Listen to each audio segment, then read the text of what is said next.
Hello friends, welcome to our Narpavi kitchen. இன்றைக்கி உருண்டை குழம்பு எப்படி செய்யலான்னு பார்க்கலாம். 1 டம்ளர் கடலைப்பருப்புக்கு 1/2 டம்ளர் துவரம் பருப்பு, 1 ஸ்பூன் பச்சரிசி ஊற வச்சு அதை மிக்ஸி ஜாரில் ட்ரான்ஸ்ஃபர் பண்ணிங்க. தோலோட ஒரு 10 பல் பூண்டு, ஒரு ஸ்பூன் சோம்பு, இது எல்லாத்தையும் கொரன்னு அரைச்சி தனியாக எடுத்து வச்சிங்க.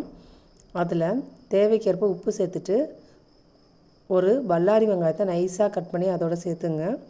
கொஞ்சமாக கொத்தமல்லி தழை, அப்புறமா ஒரு பச்சை மிளகாவை கட் பண்ணி அதோடு சேர்த்துங்க.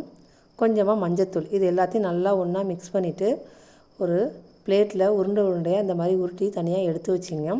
அதுக்கப்புறமா கடாயில் 2 ஸ்பூன் எண்ணெய் ஆட் பண்ணி அதில் கடுகு, வெந்தயம், ஒரு 10 பல் பூண்டு, இதை நல்லா செவக்கிற அளவுக்கு வதக்கணும். கருவேப்பிலை ஆட் பண்ணிக்கோங்க. அதையும் நல்லா வதக்கிட்டு 5 சின்ன வெங்காயம், ஒரு பல்லாரி வெங்காயம், அதையும் நல்லா வதக்கிட்டு அதுக்கப்புறமா ஒரு 3 தக்காளியை கட் பண்ணி அதோடு சேர்த்து நல்லா எண்ணெய் பிரிஞ்சு வர அளவுக்கு வதக்கணும். தேவைக்கேற்ப கல்லுப்பு சேர்த்துங்க. அதுக்கப்புறமா 2 ஸ்பூன் குழம்பு மிளகாத்தூள், கொஞ்சமாக மஞ்சத்தூள், இது எல்லாத்தையும் சேர்த்து நல்லா பச்சை ஸ்மெல் போகிற அளவுக்கு வதக்கணும். அதுக்கப்புறமா ஒரு லெமன் சைஸுக்கு புளியை கரைச்சி அதில் ஊற்றி நல்லா கொதிக்க விடுங்க. நம்ம உருண்டை உருட்டி வச்சுருந்த பாத்திரத்தில் கொஞ்சமாக தண்ணி ஆட் பண்ணி அதையும் அதோட ஆட் பண்ணிக்கோங்க. அதுக்கப்புறமா குழம்பு நல்லா கொதி வந்ததுக்கப்புறமா நம்ம உருட்டி வச்சுருக்க உருண்டையை ஒன்று ஒன்றா அதில் போடணும். அதுக்கப்புறமா லோ ஃப்ளேமில் வச்சு மூடி வச்சு கொஞ்சம் நேரம் ஒரு 10 மினிட்ஸ் ஆகுது நீங்கள் கொதிக்க விடணும்.